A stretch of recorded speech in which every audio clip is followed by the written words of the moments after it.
mais do que o normal. É normal que a gente acabe tendo muita preocupação no dia a dia, e a gente sabe que essas preocupações, elas acabam ajudando, contribuindo para que a gente tenha emoções como ansiedade, medo, tristeza, raiva, angústia. Então, a importância de nós sabermos como lidar com esses pensamentos de ansiedade, a importância de a gente saber como lidar com essas preocupações do dia a dia, né? Eu vou usar a referência de um livro que eu adoro muito, que é Como Se Preocupar Menos, é como lidar com as preocupações, né, que é do Robert Lihar, que é um livro muito legal. E eu vou começar falando de um dado importante que tem lá, que ele fala que pessoas que se preocupam de forma excessiva, eles geralmente são pessoas que não toleram as incertezas. As pessoas mais preocupadas são aquelas pessoas que elas têm uma necessidade de ter certeza, são pessoas que às vezes têm aversão a surpresas, elas sempre querem ter o controle de tudo, e por isso essa preocupação de quando a gente não consegue controlar aquilo, né? E existe também um dado que fala que 85% das coisas sobre a qual os preocupados se preocupam tendem a ter um resultado positivo, né? Por exemplo, vocês podem se perguntar, a maior parte das coisas que eu me preocupo, de fato acontece? Eu aposto que a resposta é não. Outra pergunta que ajuda muito é que você pode se perguntar, aquilo de pior que eu prevejo de fato acontece? E a resposta eu tenho certeza que é não.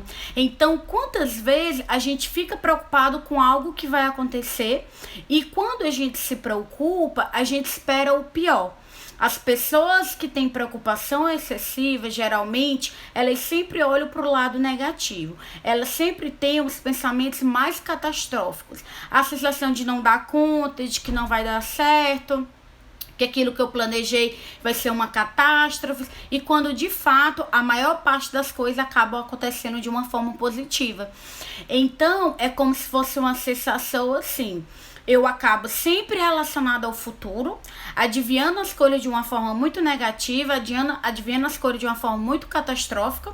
Essa minha preocupação, ela fica ali no dia a dia me perturbando, enquanto na verdade as coisas não estão acontecendo nem no agora, porque o agora são só pensamentos, e nossos pensamentos não necessariamente é realidade.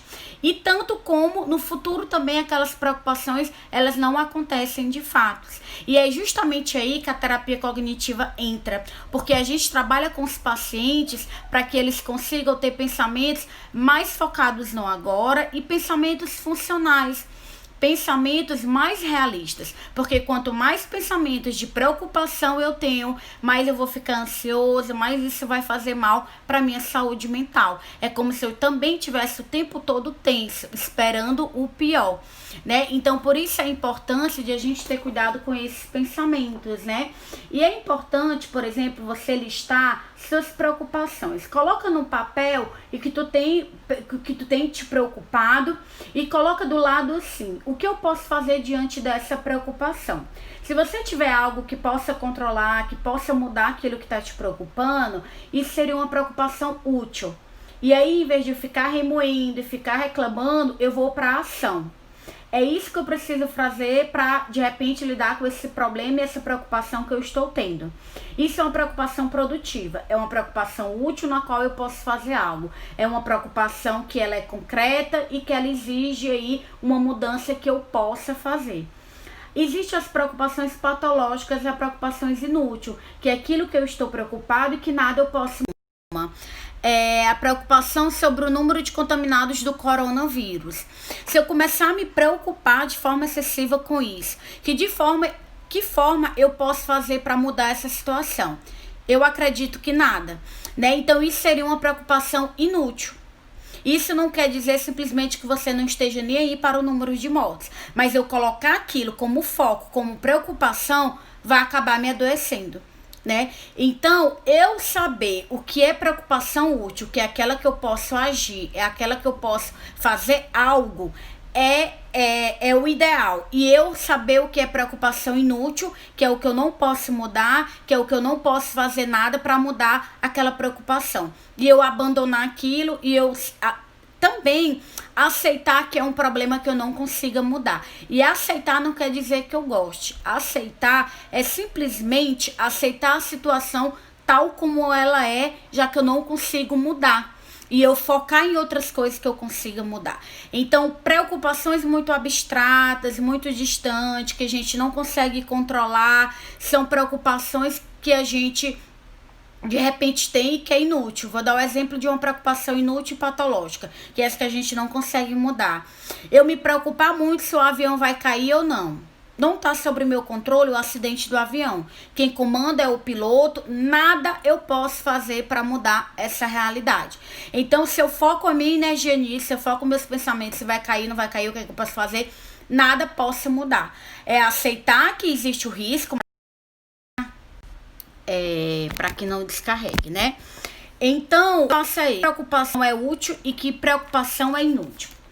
Outra coisa que pode te ajudar é você fazer perguntas do tipo: o que está sob controle diante disso? O que prova que essa minha preocupação de fato vai acontecer? Quais são as evidências que esse meu pensamento de fato é algo fácil de acontecer? Quantas vezes a gente se preocupa e pensa em algo que é um pensamento tão exagerado, e quando a gente traz mais para esse questionamento do que prova que vai acontecer, nada prova. Outra pergunta que ajuda muito é as evidências a favor dessa minha preocupação. Eu não achei nada que prova que vai acontecer. E as evidências contra essa minha preocupação. Eu acho que de fato... Eu vou dar um exemplo porque eu gosto mais, tá?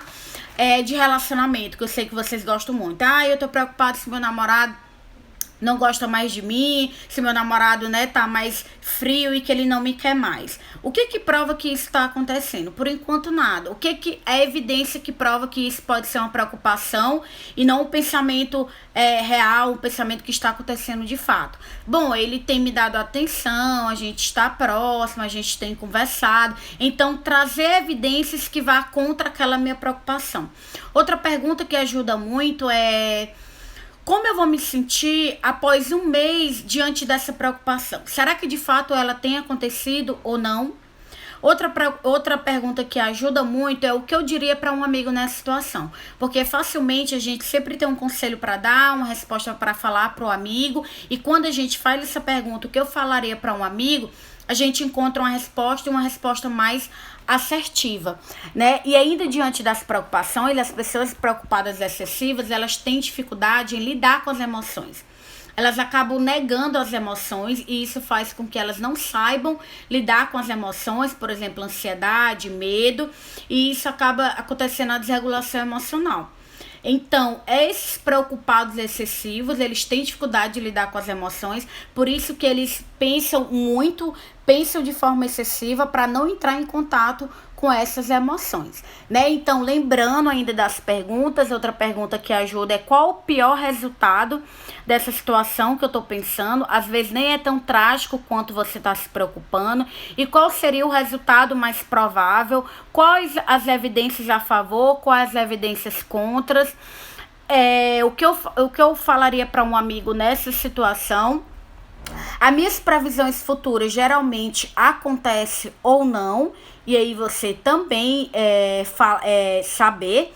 Ainda tem outra técnica que ajuda muito, que é a técnica dos benefícios, custos e benefícios, né? Eu coloco lá minha preocupação e de um lado da folha eu coloco as vantagens e as desvantagens de pensar e de me preocupar nisso. Gente, se tiver travando, vai ficar salvo, vocês podem continuar assistindo depois, tá? Porque minha internet tá um pouco lenta. Mas vai ficar aqui no meu perfil, tá? Não tem problema nenhum. E qual a vantagem e a desvantagem dessa minha preocupação? Qual o custo e o benefício? Também é uma técnica que ajuda muito. Falando ainda em pensamentos e em preocupações, tem meu e-book, que o nome é Como Lidar com Pensamentos de Ansiedade, que é um e-book onde tem várias técnicas para você lidar com essas preocupações também, com esses pensamentos ansiosos.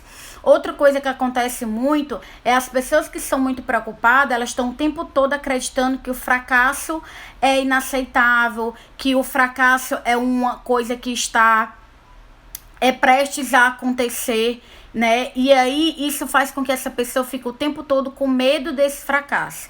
E aí tem algumas ideias que você pode de repente pensar, né? que se eu fracassei, eu me preocupei de não ter dado conta, de não ter dado certo, como é que eu posso lidar com esse fracasso? Já que elas têm muito medo do fracasso, as pessoas muito preocupadas, né? É eu conseguir focar em outros comportamentos que podem me ajudar, é saber que eu posso ter adotado alguns comportamentos que não valeram a pena, mas que eu posso mudar, né? Que todos podem fracassar em algum momento da vida e que isso é super normal, né? Outras pessoas têm vergonha de fazer algo que não deu certo e saber que as pessoas talvez nem estejam notando. Saber que você desempenhou o melhor papel naquele momento que você poderia, e a história da culpa que acaba prejudicando muito, né? Que o fracasso ele não é fatal, que talvez os seus padrões tenham sido muito exigentes, muito exagerados, né? Então, por que eu falei um pouco do fracasso? Que, como eu disse, as pessoas preocupadas, elas têm muito medo disso, né? Então, gente, lembrar da preocupação útil, preocupação inútil, lembrar daquelas perguntas que ajudam, questionar os pensamentos, saber que está tendo algum pensamento distorcido, tratar os pensamentos apenas como os pensamentos e passageiros e não como pensamentos que estão acontecendo de fato. Focar mais no agora é um dos segredos para você diminuir a preocupação, porque a preocupação ela sempre está relacionada muito com o futuro. Quando eu foco no aqui e no agora, eu consigo ter uma melhor qualidade de vida, uma melhor saúde mental, porque aqui e o agora dificilmente estamos passando por momentos muito trágicos. E mesmo que a gente esteja passando, quando eu consigo lidar melhor com meus pensamentos e com as minhas emoções, eu consigo lidar melhor com as situações difíceis do meu dia. A terapia cognitivo-comportamental é considerada padrão ouro para lidar com preocupações excessivas. A gente consegue ter resultados com poucas sessões. Tudo isso que eu estou falando não é porque eu trabalho com a TCC. Você pode abrir o Google e ver a eficácia, a evidência da terapia cognitivo-comportamental. Baixa meu e-book que está aqui no link. Eu tenho outros vídeos falando de preocupação no meu canal do YouTube, participa. Eu tenho também um canal no Telegram que pode te ajudar. Eu gosto de fazer lives curtas, porque as pessoas às vezes têm dificuldade de assistir lives maiores. Então vou deixar essa live salva aqui, vai também para o meu canal no YouTube. Quero agradecer a todos vocês que assistiram a live, espero que vocês pratiquem essas dicas e que se tiver muito difícil, procura ajuda, faz psicoterapia que você vai melhorar essas preocupações. Imagina a vida de uma pessoa que tem uma preocupação excessiva, ela tá o tempo todo liberando noradrenalina e cortisol no corpo. E que isso faz mal, e que isso é um fator de risco aí para você ter um transtorno de ansiedade, um ataque de pânico.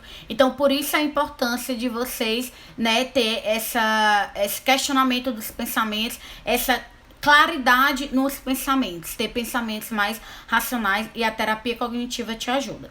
Eu faço também atendimento online, quem quiser saber pode me mandar um direct. Eu sei que a live travou, eu não parei, porque é o único momento que eu posso fazer essa live e já continuar atendendo. Então, para quem entrou aqui, eu sei que a live travou, muitos não conseguiram assistir, muitos saíram por isso, mas a live vai ficar salva, vou indicar ela no meus stories, vou colocar no meu canal do YouTube e vou colocar também no Telegram. Então, um beijo, um abraço para todos que assistiram. Quinta-feira vai ter live sobre dúvidas sobre ansiedade, eu e a psicóloga Natália. E sexta-feira vai ter mitos e verdades sobre a psicanálise, com a psicanalista Márcia Feijó. Um beijo e até mais.